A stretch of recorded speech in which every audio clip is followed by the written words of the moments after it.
উনি কি হঠাৎ করে ভারতে যে তার প্লেনটা নামলো, তারপর সারা পড়ে গেল, এই বাংলাদেশ থেকে একটা প্লেন হঠাৎ ঢুকে গেছে, তারপরে মানে কি আসছে দেখি আমরা, ও কি, এরকম তো না। তাকে রিসিভ করেছে, তার থাকার জায়গা করেছে, তাকে প্রোটেকশন দিয়েছে।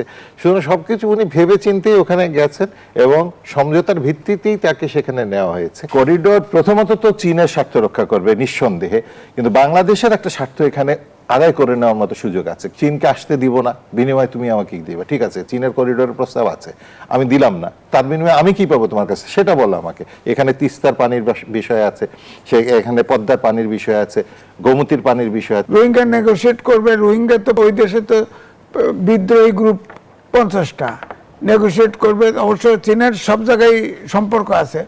চীন তাহলে আমাদের এই রোহিঙ্গাটা আগে করুক না, করে দিক, আমাদের বোঝা কমাক, তাই আমরা করিডোর করব, তাহলে বুঝবো যে তাদের সরলতা আছে। কৌশলগত ভারসাম্য আমাদের রক্ষা করতে হবে। কেউ বাধা দিলে আমরা শুনবো না, আমাদের ইন্টারেস্টে আমরা আগাবো।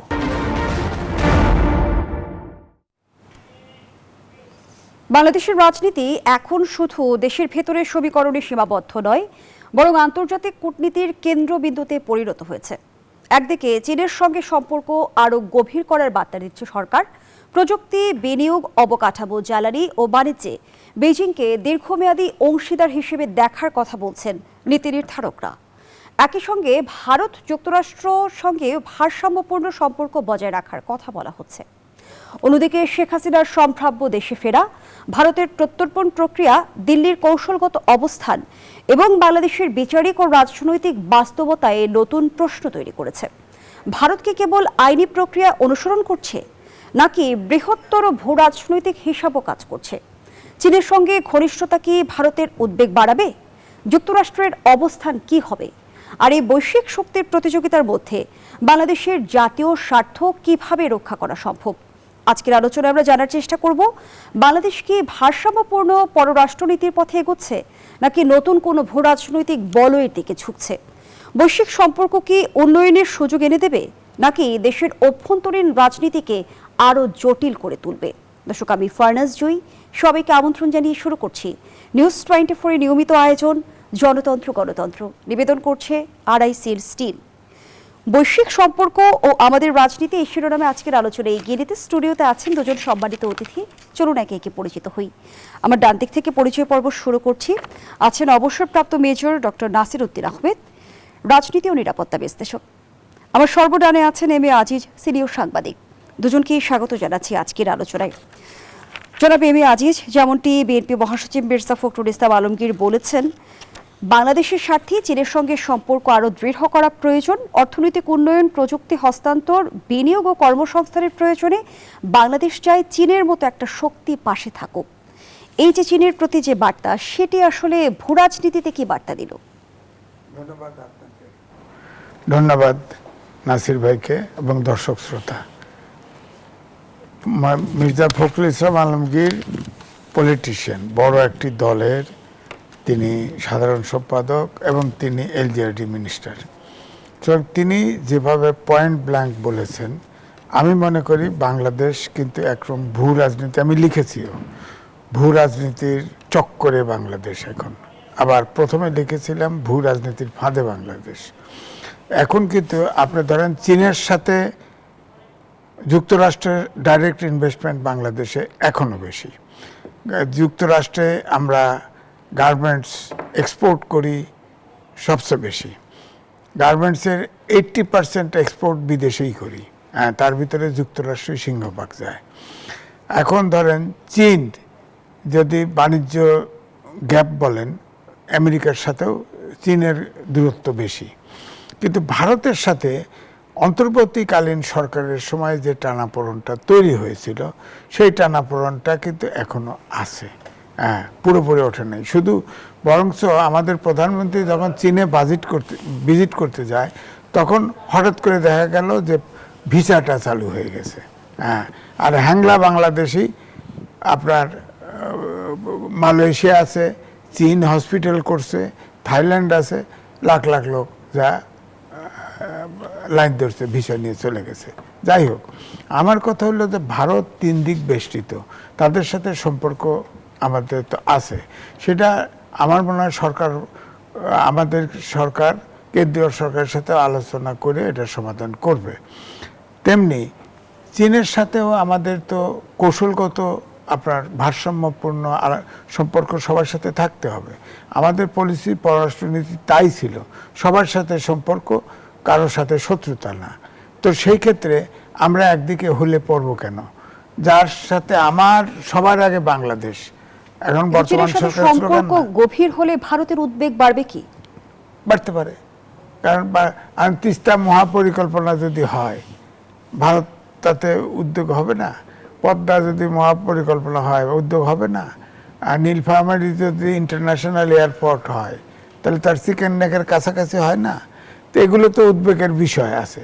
আর ভারতের সবচাইতে উদ্বেগের বিষয়টা হচ্ছে, স্পর্শকাতর জায়গা হচ্ছে চিকেন নেক, যেটা ভৌগোলিক কারণে বাংলাদেশ কিন্তু খুব ইম্পর্টেন্ট। কারণ আপনি দেখেন, এবং ওখানে ভরত কার্ডার সে বলছে, লিখেছে, এবং সরকারকে, সে একজন থিঙ্ক ট্যাঙ্ক, সে বলেছে যে ফ্রান্স যেমন আপনার কি ম্যারিজোনা কিনে নিয়েছিল আপনার বাণিজ্যর জন্যে, তেমনি রংপুর বিভাগ কিনে নেওয়া যাওয়া উচিত $20 বিলিয়ন দিয়ে। কারণ আমাদের চিকেন নেক 20 থেকে 22 কিলোমিটার আছে। এটা যদি চীন অথবা শত্রু দেশ যদি এটাকে আটকায় দেয়, তাহলে 7 সিস্টার আলাদা হয়ে যাবে। সুতরাং আমাদের এটা 150 মাইল কিলোমিটার বাড়ানো উচিত। সেটা কি শুধুমাত্র একজন বিশ্লেষকের কথা, নাকি ভারতের অভ্যন্তরীণে না, এরকম আলোচনা ভারতের চলছে? হিন্দু লিখেছে, সেটা বড় পত্রিকা, সে লিখেছে যে ভারতের সাথে এই যে আপনার পুশিন খেলাখেলি বাদ দিয়ে তাদের সাথে যেসব জায়গায় সমস্যা আছে, সমস্যাগুলি সমাধান করা উচিত, তাহলে তো হয়। এখন ধরেন পুশিন চলছে, এটা পশ্চিমবঙ্গের থেকে হচ্ছে না। পুশিন, ওখানে আওয়ামী লীগের তো বহু লোক আছে, নেতারা আছে না, ওরা বাংলাভাষী মুসলমান না? এদের একজন পুশিন হয়েছে। পুশিন হচ্ছে পার্টিকুলারলি, আবার ওই ভরত কার্ডার বলছে যে ওখান থেকে যত মুসলমান হিন্দু আছে সব সরায় আনা হবে, মুসলমান ঢোকায় দেওয়া হবে। আবার আরো থিঙ্ক ট্যাঙ্ক আছে, তারা বলছে ফেনী নাকি আমাদের চিকেন নেক, সুতরাং হিল ট্যাক্স থেকে ওটা আলাদা করে ফেলবে। আর ওটা তো চিকেন নেক না, ওটা তো সমুদ্র এসে ঢুকছে, ওখানে তো চিকেন নেক না, ভারতের মতো চিকেন নেক না। এই জন্যই বলছি যে একদিকে আমরা দেখছি ভারত পুশিন করছে, আবার দণ্ডপ্রাপ্তদের ভারত আশ্রয় দিচ্ছে, বিষয়টা সাংঘর্ষিক নয় কি? না, ব্যাপারটা তো ওইটাই কায়দা করে বললাম যে ওখানে বাংলাদেশের প্রায় 1000 খানেক লোক আছে আওয়ামী লীগের, তারা তো অধিকাংশই মুসলমান, বাংলাভাষী মুসলমান, তাই না? ওখানে তো থিওরিটাই হচ্ছে, সে 1950 সালে আপনার আসাম থেকে বাংলাভাষী মুসলমান খেদাও, ওইটাই এখন আপনার শুভেন্দু অধিকারী, সে আপনার ওই ফর্মুলা অ্যাডপ্ট করছে। তো তাহলে আওয়ামী লীগের লোককে সরায় না কা? ওরা তো বাংলাভাষী মুসলমান, ওদের তো কোনো কিছুই নাই, ভিসাও নাই, পাসপোর্টও নাই, কিচ্ছু নাই, সব বাতিল হয়ে গেছে। আবার শুভেন্দু অধিকারীর বাবা মা কিন্তু বরিশালে আগলঝোড় উপজেলায় জন্ম, তো সে খালি হিন্দু ভাষা, হিন্দু ভাষা, সে বাংলাভাষী হিন্দু, তার মাও বাংলাভাষী হিন্দু, বাবাও বাংলাভাষী হিন্দু, সে হইতে পারে না, সে হইতে পারে না। এই জন্যই বলছি যে আমাদের এখন ইদানিং ওই চীনের শহর, আমাদের ধরেন ভারত ইম্পর্টেন্ট আমাদের জন্য, বন্ধু দেশ, আমরা মুক্তিযুদ্ধ তারা হেল্প করেছে, এটা ঠিক, 3 ভাগ ঘিরে, আমরা তো প্রতিবেশী সরাতে পারবো না, তাদের সাথেও সম্পর্ক দরকার। কিন্তু তারা যদি বাধা দেয় যে চীনের সাথে আমি সম্পর্ক করব না, কেন করব না? আমার যদি প্রযুক্তিগত হেল্প পাই, আমার যদি আমার প্রকল্পের সাহায্য পাই, আমি কেন করব না? হ্যাঁ, যেটা আছে যে চীন যেটা চাইছে করিডোর, অর্থনৈতিক করিডোর, সেটা কিন্তু বাংলাদেশ এখনো রাজি হয় নাই, কারণ এটা তো আপনার চিন্তা করতে হবে। কারণ চীন, এও তো হতে পারে, চীন তো কি করবে জানা যায় না, চীন তো মালাক্কা ছোট্ট সরু জায়গা দিয়ে তারা আপনার শিপ দিয়ে মালামাল ক্যারিও করে। এখন তারা বিকল্প এটা করিডোর চায় কিনা কে জানে। সুতরাং ওটা তো হিসাবে রাখতে হবে। এই জন্য বাংলাদেশ বুদ্ধি চালাকি কাজ করছে, যারা টিম গেছে আলোচনা করছে, তারা শুনছে, এটা প্রস্তাব দিছে। কিন্তু আমার বক্তব্য হচ্ছে, যদি চীন ফেয়ার প্লে করে, অর্থাৎ করিডোর করলো, তারা বলছে যে রোহিঙ্গা নেগোশিয়েট করবে, রোহিঙ্গা নেগোশিয়েট করবে, রোহিঙ্গা তো 50, ওই দেশে তো বিদ্রোহী গ্রুপ 50টা নেগোশিয়েট করবে। অবশ্য চীনের সব জায়গায় সম্পর্ক আছে। চীন তাহলে এটা আমাদের এই রোহিঙ্গাটা আগে করুক না, করে দিক, আমাদের বোঝা কমাক, তাই আমরা করিডোর করব, তাহলে বুঝবো যে তাদের সরলতা আছে। নাহলে তো আমাদের তো, আমার মূল বক্তব্য কৌশলগত ভারসাম্য আমাদের রক্ষা করতে হবে। কেউ বাধা দিলে আমরা শুনবো না, আমাদের ইন্টারেস্টে আমরা আগাবো। অসংখ্য ধন্যবাদ জানাচ্ছি জনাব M A Aziz. Doctor Nasiruddin Ahmed, BNP বলছে চীনের সঙ্গে সম্পর্ক গভীর করার কথা, আবার একই সঙ্গে তারা বলছে যুক্তরাষ্ট্র এবং ভারতের সাথেও ভারসাম্যপূর্ণ সম্পর্ক বজায় রাখার কথা। কিন্তু বাস্তবে যদি আমরা চিন্তা করি, তিন পরাশক্তির পরস্পর বিরোধী এক ধরনের স্বার্থ রয়েছে, সেটি আসলে কিভাবে সমন্বয় করা সম্ভব? ধন্যবাদ আপনাকে, সহ আলোচক শ্রদ্ধেয় আজিজ ভাই এবং প্রিয় দর্শকদের শুভেচ্ছা। আমাদের ঐতিহাসিক প্রেক্ষাপটে আপনি শুরুতে যেটা বলেছিলেন যে বাংলাদেশের রাজনীতি এখন বৈশ্বিক একটা বিষয় হয়ে দাঁড়িয়েছে, এটা শুধুমাত্র এই বর্তমান প্রেক্ষাপটে চিন্তা করলে হবে না। আপনি দেখেন 75-এর পট পরিবর্তনের পরে যারা সেটা ঘটিয়েছিল তারা কিন্তু কেউ বাংলাদেশের ছিল না, তাদেরকে আশ্রয় প্রশ্রয় দিয়েছে বিদেশের একটা সুনির্দিষ্ট রাষ্ট্র। 1/11-র পর যারা কুশীলভ ছিল তারাও একটা রাষ্ট্রে আশ্রয় পেয়েছে। এই ঘটনা ঘটানোর পরে এই আমাদের গত 17 বছরে যে রিজিমটা ছিল সেটা চেঞ্জ হওয়ার পরে আজিজ ভাই যেটা বলেছেন, আমাদের জেনারেল সহ যারা গোয়েন্দার প্রধান ছিলেন, প্রাক্তন সেনা কর্মকর্তা ছিলেন, ইভেন সার্ভিং জেনারেল পর্যন্ত আরেকটা দেশে আশ্রয় পেয়েছেন। এবং একইভাবে আমরা দেখতে পাবো, অনেক ইতিহাস বলা যাবে যে বিদেশি রাষ্ট্রগুলোই কিন্তু বাংলাদেশ রাজনীতিতে ইনভলভ হওয়ার চেষ্টা করেছে। এবং নাম ধরে বলতে গেলে সুজাতা সিং এর কথা আমরা বলতে পারি, যিনি সবক দিতে এসেছিলেন বাংলাদেশের রাজনীতি কিভাবে হবে। 2014 নির্বাচনের আগে শেখ হাসিনা প্রকাশ্যে বলেছিলেন আমি গ্যাস দেইনি বলে, গ্যাস দিতে রাজি হইনি বলে যুক্তরাষ্ট্র আমাকে হটিয়ে দিয়েছে। উনি বলেছেন যে আমি সেন্ট মার্টিন দিতে রাজি হইনি বলে আজকে আমার এই অবস্থা। তো এগুলো বিদেশকে ডেকে বাংলাদেশের রাজনীতিতে একটা আবহ তৈরি করা এবং তার মাধ্যমে নিজের স্বার্থ উদ্ধার করার, এটা নতুন কোনো প্রবণতা না, এটা অনেক পুরনো প্রবণতা। আবার ভারতকে উদ্দেশ্য করে শেখ হাসিনা এও বলেছে যে আমি ভারতকে যা দিয়েছি তারা তা কখনো ভুলতে পারবে না। হ্যাঁ, এটা তো বলেছেন, কিন্তু তার বিনিময়ে আপনি এনেছেন কি সেটা একটু বলেন, সেটাও তো আমাদের জানা দরকার।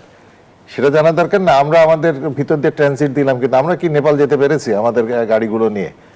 আমরা কি পেয়েছি সেটাও তো দেখতে হবে, দিয়েছে শুধু দেওয়া হবে না। এইখানে আপনি আমাকে খুব একটা গুরুত্বপূর্ণ পয়েন্টে নিয়ে এসেছেন। আমরা চীনকে বা আপনি যাকেই বলেন, তিনটে পরাশক্তির কথা বলেছেন, তাদেরকে শুধু দিব কিন্তু বিনিময়ে কি নিব সেটাও আমাদের বিবেচনা করতে হবে। একটা জবাবদিহিমূলক সরকার, একটা জবাবদিহিমূলক একটা পার্লামেন্টে এইটি হলো সৌন্দর্য, যে তাদেরকে ভোট করে তারা এসছে, আবার তাদেরকে ভোটারদের কাছে যেতে হবে। সুতরাং তুমি এই 5 বছরে কি করেছো, কি দিয়েছো আর কি এনেছো, তার একটা চুলচেরা বিশ্লেষণ ভোটের আগে আমাকে দিতে হবে। দিলে পরে আমি চিন্তা করব তোমাকে আরো 5 বছরের মধ্যে রাখবো না আমি সরিয়ে অন্য কাউকে আমার তোমার জায়গায় আমি দেখতে চাই। এই গণতান্ত্রিক চর্চাটাই হলো সবচেয়ে বড় শক্তি একটা রাষ্ট্রের। আমাদের মতো তৃতীয় বিশ্বের দেশগুলোতে বা যারা একটু পিছিয়ে পড়া রাষ্ট্র, তাদের সবচেয়ে বড় সুবিধা হলো যে আমাদের জনসংখ্যার সাইজ এত বড়, সে তুলনায় রিসোর্স কম। এই মানুষের চাহিদা কখনোই আমরা পূরণ করতে পারবে না একটা রাজনৈতিক সরকার, অসম্ভব চাহিদা। একটু বাংলাদেশের কথাই যদি চিন্তা করেন, এখন এই মুহূর্তে বাংলাদেশে কিন্তু কোনো বড় রকমের রাজনৈতিক প্রতিপক্ষ নাই বর্তমান সরকারে, কিন্তু এই যে একদিন ছাত্ররা দাঁড়িয়ে যাচ্ছে, একদিন আপনার ওই অটোওয়ালারা দাঁড়িয়ে যাচ্ছে, একদিন হুজুররা দাঁড়িয়ে যাচ্ছে, এই ধরনের যে একটার পর একটা ঝামেলাগুলো তৈরি হচ্ছে, এগুলোর পিছনেও কিন্তু একেবারে যে অলনে সাডেন এগুলো হচ্ছে এটা বলা যাবে না। এটার পিছনে কিন্তু অনেক ইয়ে থাকে, পরিকল্পনা থাকে, বিশ্বাস থাকে। এবং পাকিস্তান হলো একটা সর্বশেষ উদাহরণ। বেলুচিস্তানে আপনি দেখেন কি হচ্ছে আজকে। এই সবগুলো কিছু মিলে হচ্ছে বেলুচিস্তানের দুর্ভাগ্য যে তাদের সীমান্তটা পড়েছে ইরান এবং আফগানিস্তানের সাথে, যেটা হলো আবার আমেরিকার শত্রু। আবার বেলুচিস্তানে রয়েছে আপনার হলো চীনের একটা পোর্ট। তো এই জায়গাটার মধ্যে আমেরিকার একটা প্রত্যক্ষ একটা নজর ছিল এবং এটার অনেক কিছুই এটার মধ্যে থেকে বেরিয়ে আসবে আমরা যদি ফার্দার বিশ্লেষণে যাই। তো এই জন্যই বলছি যে বাংলাদেশের ভৌগোলিক অবস্থানটা অত্যন্ত গুরুত্বপূর্ণ। আমেরিকার যে ইন্দো প্যাসিফিক পলিসি ছিল 16 জুনে তারা চেঞ্জ করে ইন্দোটা বাদ দিয়েছে, আবার তারা ইউএস প্যাসিফিকে চলে গেছে, ইউ প্যাসিফিক কমান্ড চলে আসছে, ইন্দো প্যাসিফিক কমান্ড বাদ দিয়েছে। তাদের একটা বার্মা অ্যাক্ট আছে, তারা কিন্তু মায়ানমার অ্যাক্ট বলে নাই, তারা বার্মা অ্যাক্ট বলেছে। তাদের অনেক সেই পুরনো বার্মিজ রাষ্ট্রটা কিরকম ছিল এবং সেখানে এই যে দ্বিতীয় বিশ্বযুদ্ধের পর সময় কি কি ঘটেছে, জাপান কিভাবে আসলো, কিভাবে মায়ানমারের ভূমি ব্যবহার করে চীনে আক্রমণ করলো জাপানিরা, ইউয়ান প্রদেশ পর্যন্ত যে তারা গেল, এবং তার আগেও 37 সালে 33 সালে যুদ্ধ হয়েছে। এই পুরো যুদ্ধের ইতিহাসটা বিশ্লেষণ করলে বার্মাটা কিন্তু অত্যন্ত একটা সংবেদনশীল জায়গা আমেরিকার জন্য, চীনকে সাহায্য করার জন্য। সুতরাং এই জায়গায় চীনের যে করিডোরটা হবে, আপনি জানেন যে সেখানে আমরা চীন একটা পপুলারলি ওখানে বলে কিওক ফিউ পোর্ট, যেটা চীন করেছে 2013 সালে। সেখান থেকে কিন্তু অলরেডি গ্যাস পাইপলাইন চলে গেছে ইউএন পর্যন্ত, যেটা এখন গ্যাস যাচ্ছে। তারপরে 2017 সালে তেলের পাইপলাইন গেছে। এখন তারা যে করিডোরটা করছে সেটা তারা রাস্তা করবে, এবং সেই করিডোরটা থেকেই যে গ্যাস পাইপলাইন আছে এবং তেলের পাইপলাইন আছে এবং যে রাস্তা আছে, সেটাই আরেকটা করিডোর হিসেবে তারা বাংলাদেশে আনার প্রস্তাব দিয়েছে। অল্প খরচে তারা বাংলাদেশকে কানেক্ট করতে পারছে, এবং বাংলাদেশের যদি সীমান্ত পর্যন্ত পৌঁছে যায়, তারা মাতারবাড়ি পোর্টের কিন্তু একটা অ্যাডভান্টেজ পেয়ে যাবে। আবার চীনকে একটা বড় অর্থনৈতিক অঞ্চল দিয়েছে বাংলাদেশ, সেটাও কিন্তু এই আমাদের সীমান্তবর্তী এলাকার কাছাকাছি, ওখান থেকে কিন্তু খুব বেশি দূরে না। ওখানকার যে এনার্জি সিকিউরিটিটা দরকার, সেটার জন্য চীন কিন্তু এটা একটা বিকল্প হতে পারে। আবার চীনের যদি কখনো বড় আকারের তেলে, যেটা একটু আমাকে আজিজ ভাই টাচ করলেন, মালাক্কা স্ট্রেটটা যদি কোনো কারণে ব্লকেড হয়ে যায় আমেরিকার কারণে, তো তার তেল লাগবে, তখন তেলটা এই বঙ্গোপসাগর পর্যন্ত আসতে তাদের অসুবিধা হবে না। কিন্তু এরপরে ওরা চীনে ঢুকাবে কোন দিক দিয়ে? এই জন্য কিন্তু তারা শ্রীলঙ্কাতে বেস করেছে, আপনার ভারতের পার্শ্ববর্তী জায়গার মধ্যেই কিন্তু তারা একটা এই যে পোর্টটার কথা বললাম সেটা করেছে। ওখানে কিন্তু ভারতেরও পোর্ট আছে, সোয়াতে পোর্ট আছে। ভারতও কিন্তু করিডোর করছে মিজোরামকে সাপোর্ট তাহলে দেওয়ার জন্য। করিডোর কার স্বার্থ রক্ষা করবে, চীনের না বাংলাদেশের? করিডোর প্রথমত তো চীনের স্বার্থ রক্ষা করবে নিঃসন্দেহে, কিন্তু বাংলাদেশের একটা স্বার্থ এখানে আদায় করে নেওয়ার মতো সুযোগ আছে। কি স্বার্থ? এক নম্বর হলো যে করিডোরের যে আমি দেব, তার বিনিময়ে আমি কি পাবো, আমাকে কি আমার বেনিফিটটা কি? অনেকেই বলছেন রোহিঙ্গা প্রত্যাবর্ষণের একটা প্রক্রিয়া হয়তো এটার মধ্যে দিয়ে শুরু হতে পারে। আওয়াজ উঠেছে কুকি চীন অলরেডি সারেন্ডার করার জন্য তৈরি হয়েছে। এখানে যেই বিচ্ছিন্নতাবাদী দলগুলো আছে এই সীমান্তের মধ্যে, আরাকান আর্মি সহ অন্যান্য যারা আছে, এরা দেখেন চীনের একটা জিনিস বুঝতে হবে যে তারা সেন্ট্রাল গভর্নমেন্টের উপর কিন্তু প্রচন্ডভাবে আধিপত্য বিস্তার করে রেখেছে, যার জন্য সামরিক জান্তারা এতদিন ধরে টিকিয়ে আছে এবং একটা জ্বালা পোড়া মানে অনেক কিছু করছে যেটার বিরুদ্ধে কিছু করা যাচ্ছে না। সেই মায়ানমারের মধ্যে এই যে বাহিনীগুলো তৈরি হলো, কাদের পৃষ্ঠপোষকতায়, কার ইন্ধনে জেগে উঠলো তারা এইভাবে? আরাকান তো দখল হয়ে গেছে অলমোস্ট অনেকখানি জায়গা। সীমান্তবর্তী এলাকায় এখন আর কোনো বর্ডার পুলিশ, যেটা মায়ানমার সেন্ট্রাল গভর্নমেন্টের নিয়ন্ত্রণে ছিল, তারা নেই। তারা ওখানে ট্যাক্স সিস্টেম চালু করেছে, ফেডারেল গভর্নমেন্ট চালু করেছে। এটা হলো চীনের একটা কূটনীতির আরেকটা বিষয়, যে তারা সেন্ট্রাল গভর্নমেন্টের উপর চাপ তৈরি করার জন্য, যে তুমি আমার কথা মতো যদি উঠবস না করো, তাহলে কিন্তু আমি এই উগ্রবাদী দলগুলো যেভাবে করছে এগুলো কিন্তু উস্কাই দিব, তুমি টিকতে পারবে না। এই পলিসিটা বেলুচিস্তানে হচ্ছে, এখানে হচ্ছে, এবং মানে পৃথিবীর বহু জায়গাতেই একই গেম হচ্ছে। বাংলাদেশকে সেখান থেকেই বেরিয়ে আসতে হবে, তাদের সেই রাজনৈতিক এবং কূটনীতিগত যে বিচক্ষণতা, সেটা পরিচয় দিতে হবে। একটা পপুলার কথা ছিল বাংলাদেশের, যে সবার প্রতি বন্ধুত্ব, কারো প্রতি শত্রুতা নয়, কিন্তু সেটা ভেঙে দিয়েছিলেন জুনিয়র বুশ যখন আপনি এই মিডল ইস্টে প্রথম গালফ ওয়ারে আক্রমণ করেন। উনি বলেছিলেন, হয় তুমি আমেরিকার পক্ষের লোক, না হলে আমেরিকার বিপক্ষের লোক, তুমি নিরপেক্ষ বা দর্শক বা অবজারভার বলে কোনো কথা নাই, হয় পক্ষে আসো নাহলে বিপক্ষে, আমি ধরে নিব তুমি আমার বিপক্ষে। এই অবস্থানটা যখন একটা তৈরি হলো সমস্ত পৃথিবীর মধ্যে, তখনই চলে আসলো যে বাংলাদেশের এই পররাষ্ট্র নীতি নিয়ে আমরা আসলে কতদূর এগিয়ে যেতে পারবো। সবাইকে তো আসলে খুশি করতে পারবো না, এটা কেউ পারে নাই। আর একটা পার্টিকুলার দেশের প্রতি অনুরক্ত হলে বা তাকে ফেভার দিলেই যে ক্ষমতায় টিকে থাকা যায়, এটা ভুল প্রমাণিত হয়েছে আমাদের 24শে গণ আন্দোলনের সময়। একটা দেশকে তো অনেক চেষ্টা করেছি আমরা সন্তুষ্ট রাখার জন্য, কিন্তু তারা কি শেষ বিচারে পেরেছে? হয়তো আশ্রয় দিতে পেরেছে, হয়তো আমাদের কোনো স্বার্থ রক্ষা হয়েছে কি? 54টি অভিন্ন নদীর একটা বিষয় রয়েছে, তিস্তা মহাপরিকল্পনার কথা আমরা বারবার শুনেছি, ন্যায্য পানির হিস্সা আমরা এখন পর্যন্ত পাইনি। সেই সঙ্গে গঙ্গা চুক্তি ডিসেম্বরে শেষ হতে যাচ্ছে। জি, আমরা এখন এইটাও একটা বড় প্রশ্ন, যে এই চুক্তির আগে আমরা দুটো পদক্ষেপ নিয়েছি। একটা হলো পদ্মা ব্যারেজ করার জন্য একটা ঘোষণা দিয়েছি, এটার ব্যাপারে এখন কথাবার্তা হবে। যখন আমাদের ডিসেম্বরে এই যে চুক্তিটা ছিল সেটা বাতিল হয়ে যাবে বা সেটা শেষ হবে, তখন তো তিনটা ঘটনা ঘটতে পারে, 4 নম্বর ঘটনা ঘটবে না। এক, এই চুক্তির একটা এক্সটেনশন হতে পারে, যে চলো আমরা চূড়ান্ত না পাওয়া পর্যন্ত, ঘোষণা না আসা পর্যন্ত এটা মেনে চলি। 2, এটা বাতিল হয়ে যেতে পারে, যে আলোচনা একমত হতে পারলো না দুই পক্ষ, উঠে চলে আসলো, আমি আজকে থেকে চুক্তি মানি না। 3, যেটা হতে পারে যে নতুন কোনো চুক্তি হতে পারে, যে নতুন করে একটা সমঝোতার মধ্যে গেলাম। এর বাইরে 4 নম্বর তো আর কিছু অপশন নেই। তো এই অপশনগুলোতে কিন্তু বার্গেনিং হবে। বার্গেনিং হবে কিরকম? যে আমি চীনকে আসতে দিব না, বিনিময়ে তুমি আমাকে কি দিবে? ঠিক আছে, চীনের করিডোরের প্রস্তাব আছে, আমি দিলাম না, তার বিনিময়ে আমি কি পাবো তোমার কাছে সেটা বলো আমাকে। এখানে তিস্তার পানির বিষয় আছে, এখানে পদ্মার পানির বিষয় আছে, গোমতীর পানির বিষয় আছে, ফেনী নদীর পানির বিষয় আছে। তারা এই তো গত বছর এই সময় আমাদের 24-এ কিভাবে হঠাৎ করে পানি দিয়ে ফেনীকে ভাসিয়ে দিল অল অন এ সাডেন, যেটা আজিজ ভাই মনে আছে নিশ্চয়ই, যে ফেনীতে এত পানি কখনো মানুষ দেখেনি, জীবদ্দশায় দেখেন। কিন্তু ভারত কি নিজের স্বার্থ ব্যতীত অন্য কিছু চিন্তা করবে সেখানে? পৃথিবীর দেশ কোনোটাই কিন্তু নিজেদের স্বার্থের বাইরে যাবে না, এটাই স্বাভাবিক। ভারতও তার স্বার্থের বাইরে যাবে না, এটা ধরে নিয়েই কিন্তু আমাদেরকে এগিয়ে যেতে হবে।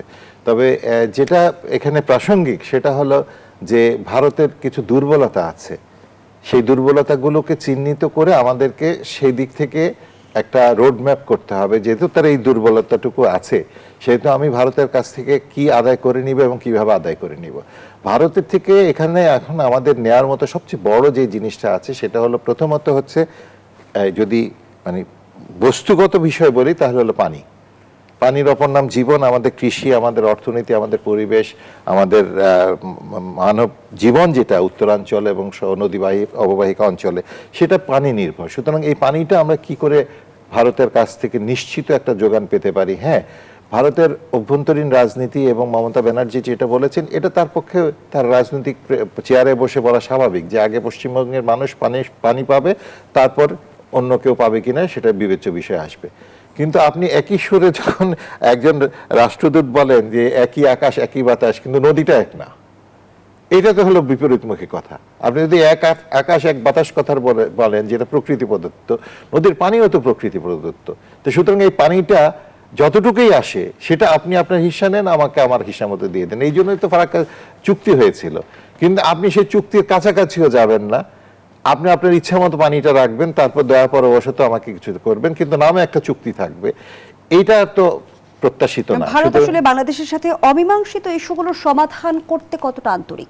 আন্তরিক নয়, আপনাকে এক কথায় বলে দেওয়া যায়। আমি দুটো উদাহরণ আপনাকে দিই। দেখেন, এক সময় কিন্তু আমাদের যে পিকে হালদার বলে একজন, হালদার বলে একজন কুখ্যাত মানে ব্যাংক ডাকাত ছিলেন, যিনি এনআরবি গ্লোবাল ব্যাংকেরও বোধহয় এক সময় খুব টপ পজিশনে ছিলেন। তারপর আরো অর্থনৈতিক কাজ যারা করে বিভিন্ন কোম্পানির ছিলেন, মালিক ছিলেন। উনি প্রচুর অর্থ নিয়ে চলে গেলেন এবং তিনি ধরা পড়লেন, কিন্তু তাকে বাংলাদেশ ফেরত চাইও কিন্তু পায় নাই। অতি সম্প্রতি ওসমান হাদি হত্যাকাণ্ডের যে প্রধান অভিযুক্ত, সে চলে গেল ইন্ডিয়াতে, ধরাও পড়লো, কিন্তু তাকে আমরা চেয়েও পাইনি। তাহলে কি প্রত্যর্পণ যে চুক্তি রয়েছে বাংলাদেশ ভারতের মধ্যে, সেটি শুধুমাত্র কাগজে কলমে সীমাবদ্ধ? এখানে একটা চমৎকার একটা গ্যাপ রেখে দিছে এখানে। ওই চুক্তির অধীনে কিন্তু অনুপ চেটিয়াকে তারা 2015 সালে ফেরত নিয়েছে, ওই চুক্তি ফলো করে। হ্যাঁ, অনুপ চেটিয়াকে ফেরত নিয়ে গেছে, বাংলাদেশে সে ছিল, কিন্তু এই দুজনকে ফেরত দেয়নি। কারণ কি? তাদের ওখানে একটা ক্লজ আছে যে উভয় সরকারকে, এটা আজিজ ভাই একটু করেছেন, টাচ করেছেন, তাদেরকে কনভিন্সড হতে হবে যে যাকে ফেরত চাওয়া হচ্ছে সে তাকে ফেরত দিতে বাধ্য নয়। তারা কোনো দেশ বাধ্য নয় তাকে ফেরত দেওয়ার ব্যাপারে। তারা কনভিন্স যদি হয় যে হ্যাঁ, এটা সেখানে আপনি রেড অ্যালার্ট জারি থাকুক আর সেখানে ইন্টারপোলের যত থাকুক, কেউ যদি কাউকে আশ্রয় দিয়ে লুকিয়ে রাখে, যেমন আপনি মনে করেন যে আমরা যেটুকু শুনতে পাই যে এখন শেখ হাসিনার অবস্থান যেখানে আছে, সেখানে কোনো ইন্টারপোলের কোনো পুলিশের প্রবেশাধিকার ঘটবে না, ঘটার কোনো সুযোগই রাখা হবে না। শেখ হাসিনা কিভাবে আছে, কিভাবে আছেন, এটা তো আমরা অনুমান করতে পারি যে এমন একটা প্রোটেকশনের মধ্যে আছেন যেখানে কোনো সাংবাদিক পৌঁছে না। উনি রয়টার্সকে দিচ্ছেন, সাক্ষাৎকার দিচ্ছেন, ভয়েস মেসেজ দিচ্ছেন, ইমেইলে দিয়েছেন, টেলিফোনের সাক্ষাৎকার দিয়ে ভয়েসে দিচ্ছেন, মানে যেখানে কোনো জনমানুষ প্রবেশের কোনো সুযোগ রাখছে না। কি বন্দী অবস্থায় আছে? এটাকে বন্দী আপনি এক সেন্সে বললে তো বন্দী বলা যায়, আরেক সেন্স হলো কঠোর নিরাপত্তা বলয়ের মধ্যে আছেন, যেটাকে যে ইচ্ছা করলে তো আপনি বঙ্গভবনে ঢুকতে পারবেন না। তাহলে আমাদের রাষ্ট্রপতি কি বন্দী অবস্থায় আছেন? এটাকে বন্দী বলা যাবে না, এটা একটা নিরাপত্তা বলয়ের মধ্যে আছেন। ইচ্ছা করলে তার সাথে কেউ দেখা করতে পারবেন না বা কথা বলতে পারবে না। ইভেন উনি যে পানিটুকু খাবেন সেটা উনি বললে হবে না যে আমি পুকুরের পানিই খাবো। এইখানেও কিন্তু কতগুলো প্রোটেকশন আর সিকিউরিটি মেকানিজম থাকে। এখন যেটা আপনি প্রশ্ন করলেন, সেখানে যে ভারতের সাথে আমাদের যেই বিষয়টা এখন দাঁড়াবে সেটা হচ্ছে যে তারা প্রথমত এই সরকার কি চাচ্ছে, তারা এই 5 বছর কিভাবে চালাবে, এবং এই সরকারের মেয়াদের কালের মধ্যেই কিন্তু ভারতে একটা নির্বাচন হবে। মোদির একটা কঠিন অগ্নি পরীক্ষা কিন্তু এই তারেক জিয়ার সরকার বা বিএনপি সরকার আমলে হবে। এই একটা নির্বাচনকে তারা টার্গেট করে কিন্তু তাদের কিছু মেকানিজম থাকতে হবে। তাদের হিন্দু যে জাতীয়তাবাদ আছে, পশ্চিমবঙ্গে মানুষের যে পানির চাহিদা আছে, বা তিস্তার অপর পারে যারা আছে তাদের পানির চাহিদা, আসামে যে ভোট ব্যাংকটা আছে সেখানে যে বাংলা ভাষাভাষী কিছু মানুষের একটা ভোট ব্যাংক আছে, এই সব কিছু ক্যালকুলেশন করেই কিন্তু ভারত তার স্বার্থটা দেখবে। সুতরাং আমাদের ভারতের স্বার্থ বিলিয়ে দিয়ে কিছু করবে এটা একেবারে অসম্ভব, কোনোদিনই করবে না, কোনো রাষ্ট্রই করে না, কিন্তু বাংলাদেশ সেটা বুঝতে হবে কোন দিকে দুর্বলতাটা আছে, আদায় করার উপায়টা কি। জনাব এম এ আজিজ, যেমনটি ডক্টর নাসিরউদ্দিন বলছিল, শেখ হাসিনা যে অবস্থায় ভারতে এখন অবস্থান করছে, ভারতের সায় ছাড়া ডিসেম্বরে ফেরার ঘোষণা শেখ হাসিনা দিতে পারেন কি? দেখেন, প্রশ্ন হচ্ছে তিনি ইন্টারভিউ দিয়েছে 5টায় মোটামুটি। রয়টার নিয়ে আলোচনাটা বেশি হচ্ছে কারণ এটা আন্তর্জাতিক, তাই না, ভারতের না। কিন্তু একমাত্র বাংলাদেশে গদি মিডিয়া আছে, অর্থাৎ নরেন্দ্র মোদীর অনুগত, এবং রয়টার্সের যে সংবাদদাতা সে কিন্তু ভারতের। সুতরাং সে গদি মিডিয়ার অনুগত হতে পারে। এখন আপনাকে যদি প্রশ্ন করি, সাংবাদিক 5টা মিডিয়াতে ইন্টারভিউ দিল, অনলাইনে অফলাইনে দিছে, কেউ কোনোভাবে তার ভয়েস শুনলাম না, কেউ তার ইন্টারভিউ শুনলাম না, রিপোর্টার দেখলাম না। তার আত্মীয় স্বজনও ভারতে আছে অনেক, তার নিজের ছেলে মেয়ে আছে, বোন আছে, আত্মীয় স্বজন আছে, কাউকে তার সাথে সাক্ষাৎ করতে দেখেছেন? দেখেন নাই। প্রায় 1000 খানেক আওয়ামী লীগের নেতা কর্মী আছে, কেউ কি দেখা করেছে? করে নাই। সুতরাং মিলিটারি অফিসার আছে, হ্যাঁ, মিলিটারি অফিসার 3 জন গেছে, বিরাট ওনার কলিগ, বিরাট কোহলি, তারা তো রীতিমতো ট্রেনিং হচ্ছে তাদের। হ্যাঁ, তো সুতরাং আমার কথা হলো যে এটা হয়তো হয়েছে, এটা গদি মিডিয়ার থেকে হয়েছে, ইনফ্লুয়েন্স করে হয়েছে, হয়তো হয়েছে। উনি ইন্টারভিউ দিয়েছে, এটা আমার কাছে বিশ্বাস হয় নাই।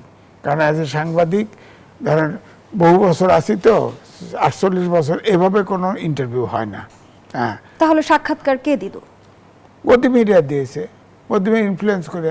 আপনার এই যে আমেরিকায় যান না, আপনার ইয়ে আছে না, মধ্যস্থকারী আছে না, পয়সা দিলে যায়, লবিস্ট, এটা লিগেল।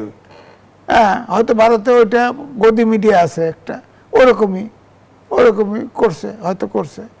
কিন্তু আমার কথা হলো, বাস্তবতা কি, উনি যে ডিসেম্বরের সময় দিল, এটা হতে পারে দুটো কারণে। একটা হলো চাঙ্গা করার জন্য হতে পারে, বা ডিসেম্বর এক সময় হয়তো দেখা যাবে যে হয়তো ভারত নরেন্দ্র মোদী হয়তো ভাবতেছে হয়তো সরকার পরিবর্তনের জন্য তাদের ব্লুপ্রিন্ট কাজ করতে পারে, যে ওই সময় হয়তো হতে পারে এরকম। অনেক বিশ্লেষক আবার বলছেন যে শেখ হাসিনা এই ঘোষণার মধ্য দিয়ে পরিস্থিতি বোঝার এক ধরনের না, চেষ্টা পরিস্থিতি করছেন। কি, এখানে যারা নেতাকর্মী আছে উজ্জীবিত করা। 2 হচ্ছে, ধরেন বাংলাদেশে তো সব সম্ভবের দেশ, আর তো হইতে পারে যে উনি আসলেন, উনি একটাতে ফাঁসির আদেশ আছে, আর নিয়ে যায় সোজাসুজি ফাঁসির ঝুলাই দিতে পারে, কারণ ওটাতে আপিল হয়নি। বাকি 6টা আরও 5টা আছে, সেগুলো কেস চলতেছে, আপিল হতে পারে, তিনি হাজির হতে পারেন, এও তো হতে পারে সুপ্রিম কোর্টে আপিল করার। আমি আজ একটি প্রশ্ন রাখতেই চাই, শেখ হাসিনা যেভাবে 24-এর গণ অভ্যুত্থানে পালিয়ে গেছে, এরপরে তো আমরা অনেক আওয়ামী লীগ নেতাকর্মীকে বলতে শুনেছি যে তারা প্রতারিত বোধ করছেন। তাহলে আওয়ামী লীগের পুরো বলয় কি শেখ হাসিনার পক্ষে? না, আমি তো মনে করি না সে পালিয়ে গেছে। তাকে তো আর্মি নিয়ে আর এক আর্মিকে পোষায় দিছে, বাংলাদেশের আর্মি। সে যদি ভীত না হইতো, আর একটা হিসাব দেই, ভীত না হইতো, 1/11 সরকারের সময় সে চলে যেত না। 15ই আগস্টের পরে তখনও কিন্তু জার্মান হয়ে এসে ভারতেই ছিল। হ্যাঁ, উদাহরণগুলি খেয়াল করেন। এখন যে তিনি আর্মি SSF কর্ডন করা ছিল, বঙ্গভবনে ছিল না, 3 তারিখে যখন রাওয়া ক্লাবে মিটিং হলো, সব এক্স আর্মি অফিসার মিলে, তারপরে আপনার মিরপুর DHS মিছিল বেড়াইছে পরিবার নিয়ে, যে জনগণের বুকে, সাধারণ জনগণের উপরে গুলি চালাবে না আর্মি, বাস। তারপরে আপনি দেখেন, তার একটা আত্মীয় নিকটজন একজন কি দেশে আছে? সব আগেই চলে গেছে, কেউ তো ধরা পড়ে নাই। আওয়ামী লীগের অনেক নেতা কিন্তু, ওই যে এক নেতা ছাত্রলীগের ভাইস প্রেসিডেন্ট ছিল, সে কিন্তু যদি মারা গেছে পাহাড়ে উঠতে বাহাদুর ব্যাপারী মেরে ফেলছে। অনেকেই তো অনেক সমস্যা হয়েছে, কিন্তু ওনাদের কিন্তু সব উনি জানতেন, উনি বুঝতেন যে আর্মি যেহেতু না করছে, এরশাদের সময় আন্দোলন হলো 3 জোটের রূপরেখা, এবং তার পরিবারের সকল সদস্য কিন্তু একই সাথে পালিয়েছে। ও তো 3 তারিখে মেসেজ পাওয়ার পরেই বলছে যে তাদেরকে বলছে তোরা ভাগ, আমারটা আমি দেখতেছি। তিনি আর্মি তখন এসএসএফ পাহারাতে ছিল, আর্মির চিফ সহ তার সাথে ছিল, তিনি আর্মিতে। কিন্তু জনাব এ বি আজিজ, আমি একটি সূত্র বুঝতে চাই, এখনই কেন শেখ হাসিনা ডিসেম্বরের সময়সীমা নির্ধারণ করলেন? যখন আমরা দেখলাম প্রধানমন্ত্রী সম্প্রতি চীন সফর করেছে, যখন আমরা দেখলাম যে আওয়ামী লীগের সংগঠন হিসেবে তদন্ত চলছে আন্তর্জাতিক অপরাধ ট্রাইব্যুনালে, সেই সময় হঠাৎ করে শেখ হাসিনা ডিসেম্বরে ফেরার ঘোষণা দিলেন। ভারতের কোনো সমীকরণ দেখেন কিনা? সূত্র মেলে ভারত আমাদের বাংলাদেশের নির্বাচিত সরকারকে চাপে রাখা, কারণ আমার ধারণা কমপক্ষে 30টা চুক্তি সমঝোতা স্বাক্ষর করেছে শেখ হাসিনা, সব ভারতের অনুকূলে। হ্যাঁ, এবং এইটা যাতে বাংলাদেশ রিভিউ করতে না পারে, এটার জন্য চাপ দেওয়া দরকার, চাপ রাখছে। দ্বিতীয়টা, ভারতের পররাষ্ট্র নীতিই ভিন্ন। দক্ষিণ এশিয়ার একটি দেশের সাথে সম্পর্ক নাই, মালদ্বীপ থেকে পর্যন্ত উঠে গেছে। তারা চায় যে সেই প্রথম আপনার অস্থায়ী সরকারের সাথে চুক্তি করছিল, এটা অনেকেই জানে না। আপনার আমাদের আর্মি থাকবে না, আমাদের পররাষ্ট্র নীতি থাকবে না, ইত্যাদি ইত্যাদি। তো ওই জায়গায় দিতে চায় যে, অর্থাৎ ভারতের 28টা প্রদেশ আছে, 8টা কেন্দ্রীয় শাসিত সরকার আছে। আমাদের বাংলাদেশকে কেন্দ্রীয় শাসিত অবস্থায় নিতে চায়, অঞ্চলে নিতে চায়। কিন্তু বাংলাদেশ যুদ্ধ করে স্বাধীন হয়েছে, যেই ভাবুক না কেন। আমার কথা হচ্ছে সরকার টু সরকার, বড় ভাই ছোট ভাই নেই, সমানে কথা বলুক। আমার কথা হচ্ছে, আমি ধরেন আসামে গেছি, পশ্চিমবঙ্গে গেছি, আপনার ইয়েতে গেছি, ওই যে আমাদের অনেক কোম্পানির মাল তো সাংঘাতিক, ওখানে ওয়েস্টের মতো হটকেক, কিন্তু অ্যান্টি ডাম্পিং ইয়ে দিয়ে আটকায় রাখে, যেতে দেয় না, কিন্তু তাদের পণ্য ঠিকই আসে। আমার কথা হলো, আমাদের ছোট দেশ, প্রোডাকশনও হয়তো ছোট, আপনি ওপেন কম্পিটিশনে যেতে দেন না, ওপেন কম্পিটিশনে যেতে দেন। 7 সিস্টারে তো আমাদের পণ্য হটকেক, তো যেতে দেয় না। সুতরাং আমার কথা হচ্ছে, দি হিন্দু যে লিখেছে, আমাদের যেখানে বার্নিং, যেমন পানির ইস্যু আলোচনা করলেন, শোনেন, গঙ্গার পানি গ্রীষ্মকালে থাকে না। আপনার গজলডোবায়, তিস্তার পানি, গজলডোবায় পানি থাকে না। আওয়ামী লীগের সময় আলোচনা হয়েছিল যে গজলডোবায় 50-50 ভাগ হবে, হ্যাঁ, মানে গ্রীষ্মকালে 50-50 মমতা বিরোধিতা করছে, কারণ মমতাই তো পয়সা পায় না। তিস্তা তো আপনার উপরে 8টা বিদ্যুৎ প্রকল্প করছে, পানি তুলে নেয়। তারপর 40টা রিভার লিঙ্কিং প্রজেক্ট করতেছে, আন্তর্জাতিক রিভার প্ল্যান, টাকা নাই দিয়ে করতে পারতেছে না। এইটা যদি করতে পারে, বাংলাদেশে তো কোনো 1 ফোঁটা পানিও আসবে না। সুতরাং আমাদের তিস্তা মহাপরিকল্পনা, পদ্মা ব্যারেজ, এটা লাগবে, কারণ আমাদের স্টোরেজ লাগবে তো। সুতরাং আমার কথা হচ্ছে যে, তারা পানি ছেড়ে দিক।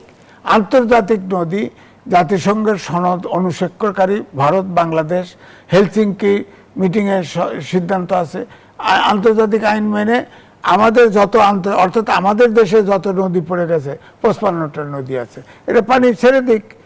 তারা পানি যত বাচ্চা দিচ্ছে, পানি উপরে উঠায়, এগুলো ছেড়ে দিক।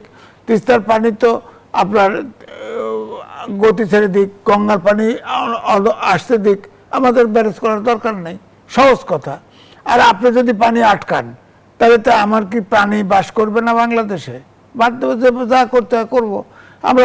তখন বিকল্প পথ নিশ্চয়ই বাংলাদেশকে খুঁজে বের করতে হবে। খুঁজে বের করছে। তিস্তা মহাপরিকল্পনা না করলে তো আমরা তিস্তার পানি যে উঠায় নেয়, আমরা বাঁচতে পারতেছি না। গঙ্গা, ওই পাশে গঙ্গা, এই পাশে পদ্মা, গঙ্গার পানি তো আসে না। ডিসেম্বরে আপনি বললেন যে চুক্তি বাতিল হবে, বলে দিল যে গ্রীষ্মকালে যা পানি আছে তোমরা নাও, আমার ওই পানির তো লাভ নাই। গ্রীষ্মকালে তো পানিই আসে না গঙ্গাতে, ওখানে তো আমাদের পদ্মা দিয়ে তো গরুর গাড়ি চলে। তা আমি তা করো না, তুমি সব সময় পানি ছাড়ো, আমার আপত্তি নাই, আমরা ব্যারেজ করবো না। অসংখ্য ধন্যবাদ জানাচ্ছি জনাব A B Aziz. Doctor Nasir Uddin Ahmad, ভারতের বিভিন্ন সময় আমরা রাজনীতিবিদ কিংবা বিশ্লেষকদের বলতে শুনেছি যে ভারত শেখ হাসিনাকে নিজে থেকে ডেকে এনে আশ্রয় দেয়নি, তাহলে শেখ হাসিনাকে ফিরিয়ে দিচ্ছে না কেন? প্রত্যর্পণ প্রশ্নে আমরা সাম্প্রতিক সময় যেমনটি দেখলাম যে পররাষ্ট্র মন্ত্রণালয়ের মুখপাত্র রণধীর জসওয়াল বললেন যে শেখ হাসিনার প্রত্যর্পণের বিষয়ে ভারত খতিয়ে দেখছে।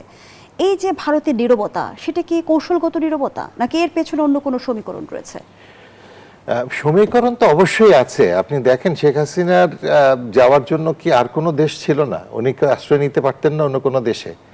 উনি সুপরিকল্পিতভাবেই কিন্তু ওর সবচেয়ে নিরাপদ যেখানে বোধ করেছেন সেখানে যাওয়ার ব্যাপারে সম্মত হয়েছেন। যদিও মাঝখানে অনেকে বলে যে উনি কি, অনেকে বলা হয়েছিল যে আপনি গোপালগঞ্জে যাচ্ছেন বা গোপালগঞ্জে নিয়ে যাওয়া হচ্ছে, এগুলো আসলে তো ধোপে টিকবে না। ঠিক আছে, 1 নাম্বার। 2 নাম্বার হচ্ছে যে উনি কি হঠাৎ করে ভারতে যে তার প্লেনটা নামলো, তারপর সারা পড়ে গেল, এই বাংলাদেশ থেকে একটা প্লেন হঠাৎ ঢুকে গেছে, তারপরে মানে কি আসছে দেখি আমরা, ও কি, এরকম তো না। তাকে রিসিভ করেছে, তার থাকার জায়গা করেছে, তাকে প্রোটেকশন দিয়েছে। সুতরাং সবকিছু উনি ভেবে চিন্তেই ওখানে গেছেন এবং সমঝোতার ভিত্তিতেই তাকে সেখানে নেওয়া হয়েছে।